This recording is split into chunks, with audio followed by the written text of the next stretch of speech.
with the updates when I have them. Tim McKay, offensive lineman, will begin his return to play ramp up, coming back from his pec injury. So we're excited to see Tim get on the field today. All that said, get rocking with you guys. Dan, good morning. Good morning. What have you learned so far about Laramie Tunsil that you may not have known about him before he got in the building and before he started practicing? You see the consistency as a competitor going against him. You would see that. I found this is a smart player who's a quick learner, knowing it's a new system, and it doesn't feel like a new system when I'm watching him. And for everybody last year putting it together, setbacks, and so for him, you can see, the studying element of going into it and being prepared. I like seeing that. I knew what the competitor and the performance would look like, but seeing that level of consistency, discipline, man, it shows up like with the good players, doesn't it? Like the things that they're doing right over and over, like when you watch it, like, now I know why. There's the talent, but he also has the skill, the discipline, all those things that go with it, and I'm seeing that on a regular. How good is he going to be for a guy like Connerly? Yeah, it's big, and they spend a good bit of time together, and so those have to happen organically, and it's nice to see that they're already happening. Laramie's walked that walk earlier, and I would say to a certain degree last season, Marcus was really instrumental for us, Mariota with Jaden. He's one of the very best teammates I've ever been around. That type of connection of player to player, it's really, really strong. And so to see that starting to begin with Laremy and Josh and having that much trust in somebody, that Josh does, of watching him and learning, you can imagine like what an invaluable experience that is for Josh. There's coaching side, but then there's another side. Not one stance is the same. Not one set is exactly the same. So I think it's a really cool thing. It does have to happen, on its own with, spaces to do it. And, man, we're really fortunate that way. But it makes me think of Marcus and Jaden and the importance of that. Those talks, just the two of them, going through a technique or a situation, and it's a big deal.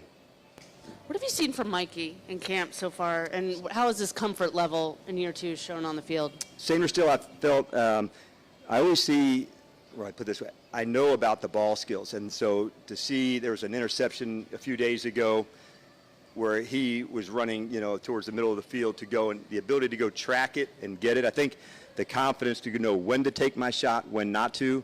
And then the last piece that I've seen for him, which I know it was there, and it's not easy to do your earliest in your early part of your career, the leader is developing and emerging.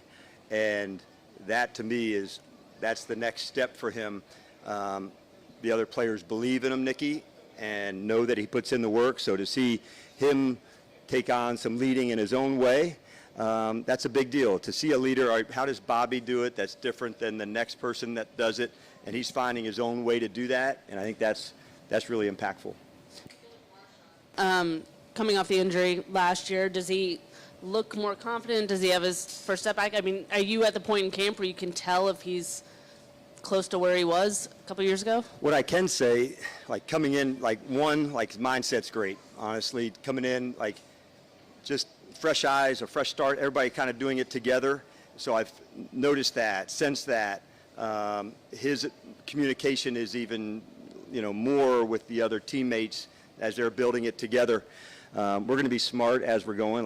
We're almost here to August, so they're for him, there's more ramp up that will go through it. We're just not going to miss one step, Nikki. So as we're going, a little bit more, then some more, then some more.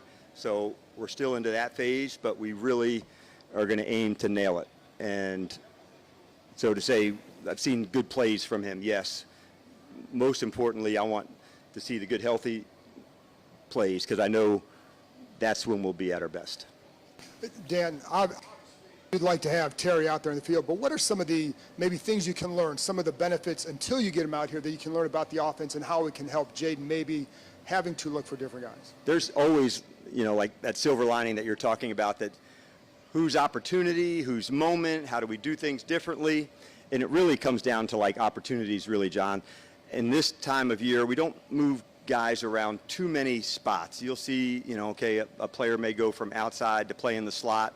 Both the outside positions are similar in the offense. The slot ones move quite a bit more. The tight ends has different locations. So finding different spots, different locations of different people, that part's good, man. I wanted to see as much of that as we can.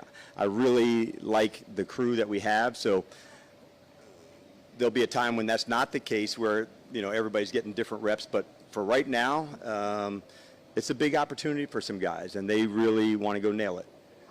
To challenge Jaden in this situation, or help him? Yeah, that'd be a better one for him. I don't know if he's more challenged or less onto that. Right now, like another red zone day, so I think focus on more of the routes and the people and where we're going. There's certain nuances with certain people, and fortunately he's got a lot of banked reps. On this route, this is the exact depth, and Terry would know, okay, I'm at 13, I'm at 12. That doesn't mean that, Deebo might be at a different, small location, but nothing at this point. It's really the system and the execution and where we're at. Regarding Jaden, sometimes we'll see after like a bad rep or during a team portion doesn't go the offense's way, he'll like go up to someone and I would assume correct it, talk about it right away, even with someone with a lot more NFL time like a Deebo or something. He'll go up. Is that something he's always done? Is he doing it more this year? And I'm assuming that's got to be pretty encouraging as a coach to see. It's more at this time of year. I certainly felt that, as the season progressed. Sometimes you go to tell somebody, man, do that exactly the same space. I didn't throw it to the right spot. So I don't want you to think every time he's going to somebody it's correcting. Sometimes it's reinforcing. Man, you hit every part of that. That's on me to make sure it's in the right location.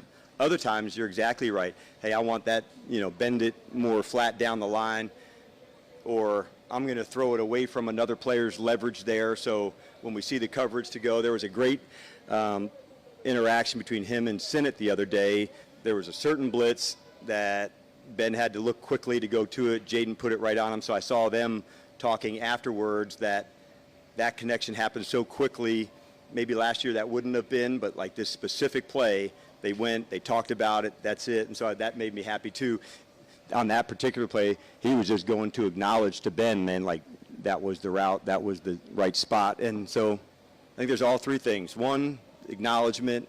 Two, like on a good play, or one, you're in the right space, or three, here's why I saw what could be different. So there's all sorts of ones, but the communication's the main thing. Like if you see it, say it, Just the early start we've been working with past few days, how much do you like it? How much do the players like it? Does it free up your day? We just move everything up 1 hour.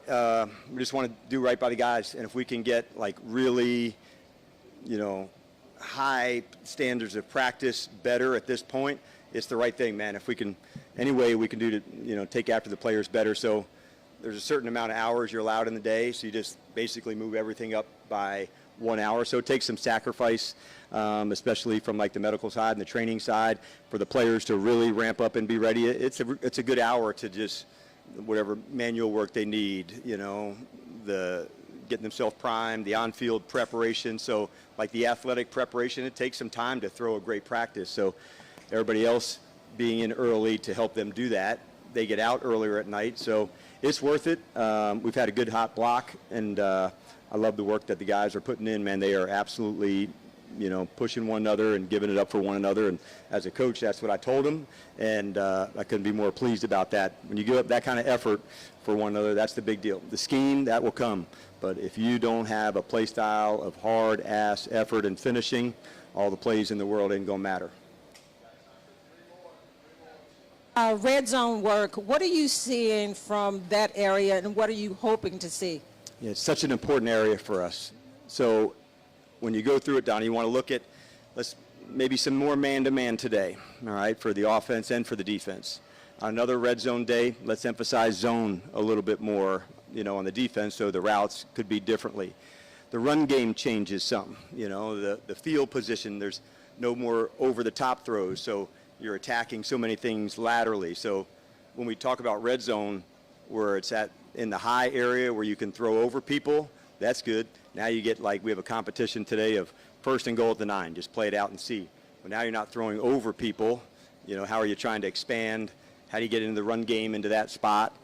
So it changes the game because the math of the defense changes. You know, you're not worried about downfield throws. So where's the pylons? You know, when the quarterback gets outside the pocket of trying to push the receiver out of bounds to make him ineligible, like the smallest of rules to go. But if you're really going to be good, it's scoring, right, on both sides. And so we really made that an emphasis coming into this camp, and you'll see that a bunch today. And your second-year players you talk a lot about. Who have you seen step up the most right now? I don't know if I'd say the most, but Coleman is one that I've been really impressed about what I've seen so far. But a number of them have really, you know, taken good steps. In some instances, their bodies have changed, like Baptiste, he's longer, stronger. That was part of his development. I liked what I saw, you know, from McGee as a blitzer. You know, when you can really go onto that, it changes the math of can a running back really block him? And that's, Frankie started as a blitzer, and now he can be a rusher. And so what's the difference, Dan? A rusher, you shouldn't put a back on. You know, the offensive lineman has to go to this player. So seeing guys develop, making their moves, it's all part of it. And a number of them are making really good strides. Hey, good morning, Coach. Good morning. So the first week of training camp is now here. This is day 7, I think, of camp. And so what have you really liked so far, and what do you think you all need to improve on, or what you're going to be focusing on as time goes on? I really enjoyed the last block. I thought it was like super competitive about how we're going back, matchups, going for it. Offense wins this period, defense wins this period. You know, kickoff return work against each other. As the same day we're working kickoff return, we're evaluating guys on kickoff coverage. So this intensity level of work, that's what I've been impressed by. And so I thought that was a very, very effective 3-day block. Now the power of doing it again, you know, and so the power of doing it again. And so that's what I look for today. But at the end, I love doing the situations because then, Candy, then the focus goes even higher, even stronger. And I really want to see us in those moments, all on the line, seeing where it's at, everybody to the sideline, 5 seconds left, you know, 47 seconds left. So those are the moments I want to see the focus and the execution in those spots over and over and over. There are certain parts of practice that are more heightened, and the competitions allow us naturally to do that. All right, you guys have a good one.